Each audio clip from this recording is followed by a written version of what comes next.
Jean-Michel Severino, nous vous retrouvons pour continuer de parcourir votre livre « Le grand basculement » rédigé avec Olivier Rey. La dernière fois, nous avons évoqué ce grand basculement du monde, des pays du Nord vers les pays du Sud, et l'inversion des raretés avec cette nature qui devient plus précieuse que l'homme. Aujourd'hui, nous allons poursuivre cette réflexion et aborder les racines sociales de la crise économique, puisque dans votre analyse, ce n'est pas la crise économique qui pose les problèmes sociaux, mais plutôt l'inverse. Alors, cette nouvelle question sociale, c'est d'abord pour vous la montée des inégalités au Nord comme au Sud. Alors peut-être au Nord d'abord. Oui, absolument. Alors peut-être la prospérité n'est pas pour tout le monde. Oui, la prospérité n'est pas pour tout le monde, mais bien entendu, l'aspect social et l'aspect économique est extrêmement imbriqués l'un à l'autre. Au Nord, les inégalités augmentent parce que, à la fois, bien que les différents pays aient différentes trajectoires et que la France soit un cas assez à part dans l'ensemble des économies de l'OCDE, les salaires ont tendance à ne pas suivre la productivité. Et à l'intérieur des salaires, la part des salaires qui vont aux travailleurs qualifiés par rapport aux non qualifiés se transforme de façon considérable. Donc ce double phénomène crée un élargissement des revenus qui est corrigé dans des pays qui ont des très fortes interventions sociales, c'est le cas de la France, et qui l'est moins dans d'autres. Donc le résultat... D'une manière générale, dans les pays avancés, on a plutôt tendance à une diminution des politiques redistributives. En tout cas, l'idéologie dominante, on l'entend dans la campagne électorale, par exemple, et toutes les politiques restrictives qui sont menées en Europe vont plutôt dans le sens d'une diminution de ces politiques de redistribution. Absolument. Et je dirais la force de détonation commence certainement avec l'ère Reagan aux États-Unis, l'ère Thatcher en Grande-Bretagne. Elle correspond à une vision de la libéralisation de la gestion des économies à l'échelle globale comme sur le plan interne. Et la conséquence de ce laisser-faire sur le plan de la formation des revenus et cet élargissement des inégalités qui n'était pas forcément quelque chose d'anticipé ou de voulu au départ par les promoteurs de ces réformes libérales.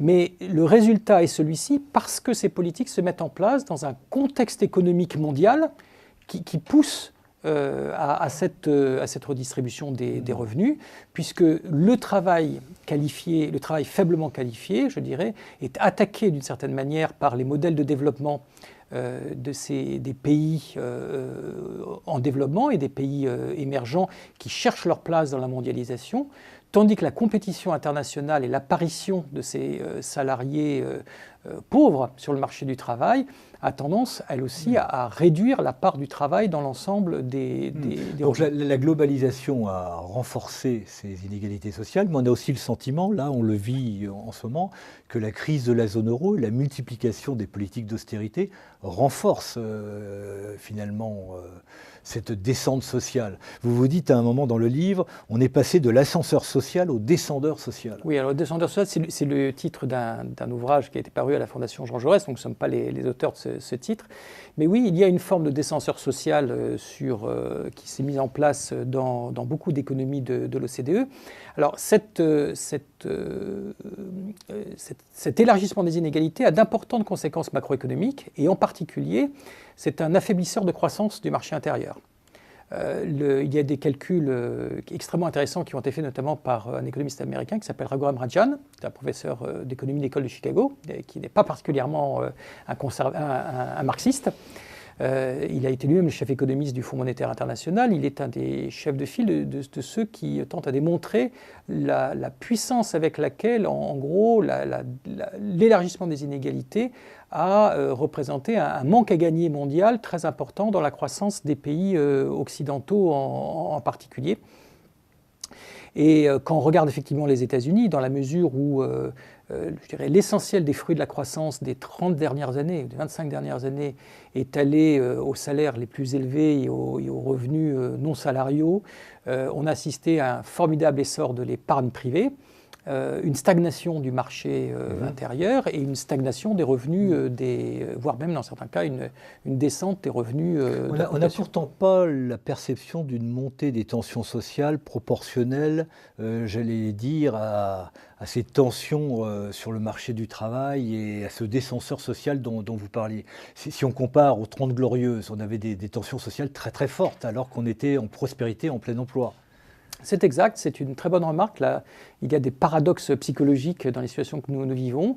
Il y a certainement eu une très grande emprise de ce que je n'oserais pas appeler d'ailleurs vraiment une idéologie libérale, parce que le libéralisme a de nombreuses formes, et ce que nous avons vu se mettre en place dans les années 80, dans les pays de l'OCDE, n'est qu'une des formes de pensée du libéralisme. Mais il y a certainement eu une assez grande acceptation psychologique de ces mécanismes. Ce ne sont pas des dictatures qui ont mis en place ces régimes. Il y a une idéologie qui est vraiment devenue dominante aujourd'hui. Alors, dans nos pays occidentaux, le ralentissement de la croissance économique, dans nos pays européens, le ralentissement de la croissance économique a été quand même fortement amorti pour beaucoup par les amortisseurs sociaux qui se sont mis en place. C'est d'ailleurs là aussi une des sources de l'endettement public. Là, c'est plus le cas en Espagne, par exemple. C'est plus le cas en Espagne. Alors là, encore moins en Grèce. Non, alors là, nous rentrons dans des situations extrêmes. Nous sommes carrément dans des récessions, dans des ajustements à la baisse des niveaux de vie et du PIB, et fatalement, la phase de complaisance sociale s'arrête. Mais est-ce que cette question sociale ne peut pas se poser aussi maintenant au Sud, au fur et à mesure, par exemple, dans des pays comme la Chine, où il se constitue une classe moyenne ? Absolument. Donc, comme nous l'avons évoqué lors du précédent entretien, l'accroissement des inégalités est une des caractéristiques des modèles de croissance des pays en développement par exportation de biens ou de services. Et d'ailleurs également de main-d'œuvre. La raison tient au fait que la base de constitution du moteur de croissance, c'est l'avantage compétitif salarial, qui est obtenu par une politique de change, qui est obtenu par une politique de compression des salaires, qui est cohérente avec tout un système politique et social. Ceci ne veut pas dire qu'il n'y a pas de croissance des revenus, mais cette croissance des revenus, dans ces pays orientés export, a tendance à être inférieure aux gains de productivité, de façon à conserver l'avantage compétitif. Et comme dans toutes les structurations export que l'on a vu se former au cours d'ailleurs des siècles, elle profite d'abord à un certain nombre d'acteurs de l'économie, à un certain nombre de localisations géographiques dans l'économie, et elle ne se propage que de manière extrêmement prudente. Donc cette inégalité, nous la voyons se constituer.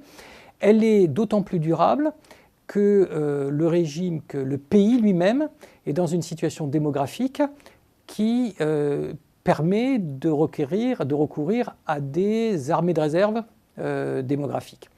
Alors, certains pays ont atteint la limite de ces armées de réserve, en Asie du Sud-Est par exemple, bien sûr les micro-États, mais également la Thaïlande, mais également la Malaisie, mais d'autres ont encore des armées de réserve importantes, c'est le cas de la Chine. C'est une des raisons d'ailleurs pour laquelle la démarche de la Chine vers une économie domestique est fatalement contrariée, parce que la tendance est quand même de continuer à exploiter les marges de manœuvre démographiques des provinces de l'Ouest chinois, par exemple. Mais nous, occidentaux, on a du mal à percevoir comment on peut maintenir cette cohésion sociale sans intervention autoritaire. Est-ce que si je prends l'exemple de l'Inde ou la Chine, est-ce que c'est la culture locale qui permet d'assurer cette cohésion ?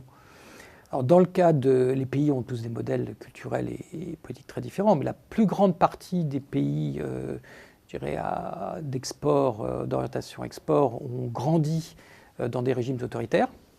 Ils n'ont commencé à aborder des phases de libéralisation qu'à des niveaux de PIB par habitant extrêmement élevés.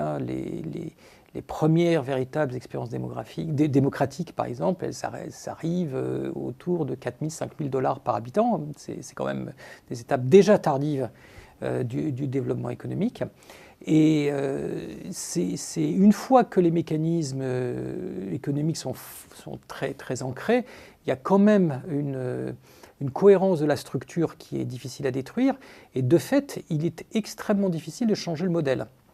Ce n'est pas d'ailleurs des raisons théoriques ou culturelles qui empêchent de le faire, c'est des raisons politiques. Lorsque vous êtes un pays qui est orienté export, vous réprimez votre marché intérieur. Donc vous avez un marché intérieur qui fonctionne mal, vous avez des établissements bancaires qui sont médiocres, vous avez des barrières à la compétition partout, vous avez des systèmes protectionnistes internes qui sont très structurés. Et derrière chacun de ces systèmes, il y a des lobbies. Or, l'acte numéro 1 du renforcement du marché domestique, c'est la libéralisation intérieure. Et la libéralisation intérieure d'un marché, c'est extrêmement difficile à faire pour des raisons politiques. Et les gouvernements se cognent le nez là-dessus. Et c'est pour ça que c'est très difficile à faire dans des régimes qui passent en général d'une phase autoritaire à une phase démocratique. Et ce qui est le cas en Asie. Donc la transformation du mode de croissance asiatique vers une économie de marché intérieur, c'est un chemin difficile. Alors j'en viens à votre analyse des racines de la crise économique et la thèse que vous soutenez. Ce n'est pas la crise économique qui a posé les problèmes d'inégalité et les problèmes sociaux, c'est plutôt l'inverse. C'est le problème social mondial qui a entraîné la crise économique. Oui, parce que ce problème social où cette défaillance en gros des marchés intérieurs et donc la difficulté à produire de la croissance générique dans les économies de l'OCDE amène les acteurs, pour défendre leur pouvoir d'achat, à des stratégies d'endettement. Alors, ces stratégies d'endettement prennent dans les économies libérales la forme de l'endettement individuel, soit spontané, soit organisé à travers des politiques publiques. Nous avions parlé la dernière fois des politiques du marché immobilier aux États-Unis. Dans les économies socialisées, c'est l'État qui se fait le porteur de la dette collective, ce qui est le cas par exemple en Europe, en particulier en France, où on a une société des ménages français. Et là, on est au bout du processus, c'est-à-dire que les agents économiques ne peuvent plus s'endetter. Voilà. Et on est confronté au problème social. Il n'y a plus de fuite en avant possible. Voilà. Et tout le monde est piégé, parce que les pays en développement, les grands pays émergents, qui ont permis au système de se créer en étant eux-mêmes les porteurs de capitaux, deviennent les créanciers directs ou indirects de leurs clients riches, et eux-mêmes ont leur sort lié à ces clients riches, parce que si leurs clients font faillite, ils perdent leurs créances et ils perdent leur marché. Alors, je voudrais revenir aussi sur un autre thème que nous avions abordé la fois précédente, qui est l'impact de la raréfaction de la nature. Vous êtes très pessimiste sur les perspectives de croissance au XXIe siècle, justement pour ces raisons de raréfaction de la nature. Oui, disons que si on voulait avoir une approche plus positive, il faudrait dire qu'il faudrait de manière beaucoup plus vigoureuse prendre en compte cette raréfaction de la nature pour en faire un avantage compétitif et de croissance économique. Aujourd'hui, nous sommes en train de la subir. Donnons un exemple caricatural. Devant l'explosion prévisible des coûts des énergies fossiles, et en supposant que nous ne voulions pas recourir massivement au charbon, qui serait notre solution de facilité, mais qui poserait tous les problèmes de CO2 qu'on connaît. Ou au gaz de schiste. Gaz de schiste. Donc, devant cette explosion prévisible de l'énergie, nous pouvons nous dire, finalement, nous allons attendre que la dernière goutte de pétrole soit consommée à un prix qui sera infini. Ce faisant, nous allons chaque année nous appauvrir pour transférer de l'argent à des pays producteurs qui vont accumuler des excédents gigantesques qui vont leur donner la possibilité d'être nos investisseurs et nos créanciers. Nous aurions davantage intérêt, par exemple... Le Qatar investit en France. Nous aurions davantage intérêt à accepter de nous taxer nous-mêmes et à réduire drastiquement nos consommations, ce qui, bien entendu, a sur le moment un impact ce qui n'est pas désagréable. tout à fait dans les programmes politiques. Voilà. Et nous aurions intérêt à garder, en quelque sorte, le fruit de notre effort, par le biais de notre taxation, pour réinvestir en nous-mêmes. Et on pourrait imaginer de ce mécanisme... On pourrait constituer des fonds en taxant, des fonds d'investissement, par exemple, en taxant. Et c'est d'ailleurs tout des compartiments, des idées autour des taxes écologiques, qui consistent aussi à accepter, à vouloir neutraliser les impacts sociaux sur les plus pauvres, sur les classes moyennes, d'une élévation des prix des ressources naturelles ou des intrants. Nous aurions intérêt à faire ça et à conserver en quelque sorte le produit de cette tarification de la nature, qui aurait fatalement un effet de modération sur les prix, puisque consommant moins, nous payerions moins à nos fournisseurs, et qui nous permettrait d'investir chez nous. Donc nous sommes en train aujourd'hui, par peur des mesures impopulaires, en quelque sorte, ou par manque d'intelligence, de laisser filer notre richesse en dehors de nous et de nous constituer, de nous placer dans une situation de domination géopolitique que nous n'accepterons pas, qu'un jour nous n'accepterons plus. Donc il y aura un moment où il y aura des tensions en termes de conflictualité qui se produiront. Alors, autre risque de rareté, c'est le risque de rareté des terres cultivables. Absolument. Le risque de crise alimentaire. On a connu la crise spéculative de 2008 sur les produits alimentaires, mais qui n'était peut-être pas un épiphénomène, qui était peut-être annonciatrice de la suite. Et la naissance, peut-être, que vous évoquez d'un véritable food power. Oui, absolument. Aujourd'hui, alors je suis bien placé pour le voir dans mon activité, la course professionnelle, la course à la ressource agricole a pris Chinois notamment. Les Chinois, mais pas seulement Chinois. Le monde est divisé en deux grands pays. Les pays qui ont une probabilité élevée d'être autosuffisants et les pays qui sont en déficit. L'Europe, nous avons tendance à regarder cela avec un certain recul parce que l'Europe, et en particulier la France, est très largement autosuffisante. Nous demeurerons une grande puissance exportatrice en matière agricole. Les États-Unis aussi sont largement en dehors du jeu.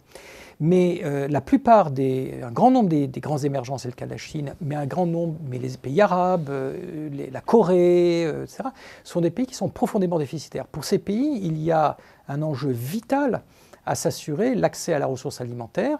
Et en l'absence de mécanismes de sécurité alimentaire qui rassureraient chacun sur la possibilité d'obtenir de l'approvisionnement, le seul substitut que ces États déficitaires trouvent, c'est l'acquisition de terres et la sécurisation physique de leur approvisionnement. Personne n'est capable de savoir à 30 ans ou à 50 ans, en fonction de ce que sera l'évolution de la politique de la productivité mondiale, l'évolution de la démographie, les changements climatiques, ce que sera l'état alimentaire de la planète. Vous avez à la fois des discours très optimistes, on peut nourrir 3 fois la planète, etc., et des discours extrêmement négatifs. Je crois qu'il n'y a aucun juge de paix qui ne peut sécuriser quiconque là-dessus. Donc, fatalement, dans ce climat d'incertitude, les politiques d'assurance prennent un pas considérable et ont un impact très important sur les prix agricoles. Et ces prix agricoles, on le sait, vont être très fortement chahutés parce que, quelles que soient les hypothèses pessimistes ou optimistes que l'on puisse faire sur la disponibilité d'une offre, les variations climatiques vont être telles que la volatilité des prix va être également extrême. Alors, vous avez indiqué au passage que l'Europe était autosuffisante au plan alimentaire, que l'Europe tend à stabiliser sa population. Je note aussi que le prix des matières premières et du pétrole vont inexorablement augmenter. Est-ce qu'on ne peut pas voir là-dedans finalement un facteur d'espoir pour le vieux continent ? Oui. Dans les scénarios que l'on pourrait faire sur l'avenir de l'Europe, les plus probables ne sont ni les scénarios d'un continent revitalisé qui ferait un 4 ou un 5% de croissance glorieux, ni les scénarios de l'effondrement. Le scénario moyen pour nous, c'est celui de la médiocrité continue. Parce que nos défaillances ou nos vices structurels sont compensés par un certain nombre d'atouts extraordinaires. Alors je ne parle même pas des atouts humains et de technologies qui demeurent dans nos sociétés et qui vont faire que nous n'allons pas nous effondrer comme ça, mais ils tiennent au fait que nous sommes dans une zone tempérée, que nous allons être parmi ceux qui vont le moins souffrir du réchauffement climatique sur la planète, que nous avons et que nous sommes un des rares continents du monde qui, in fine, pourrait vivre isolé. Mais est-ce que la montée du coût du travail dans les pays émergents et l'élévation du prix du pétrole et donc peut-être du prix du transport ne va pas entraîner aussi une modification des compétitivités ? Absolument. C'est un des facteurs sur lesquels on peut jouer, à condition que nous-mêmes, nous conduisions les politiques qui soient cohérentes avec cette anticipation. Et on en revient à des thèmes qui vous sont chers également, comme ceux de l'emploi du travail sur notre propre sol et des politiques de l'emploi. Bien, Jean-Michel Severino, la prochaine fois, nous parlerons de remondialisation et de démondialisation. Jean-Michel Severino, merci. Merci.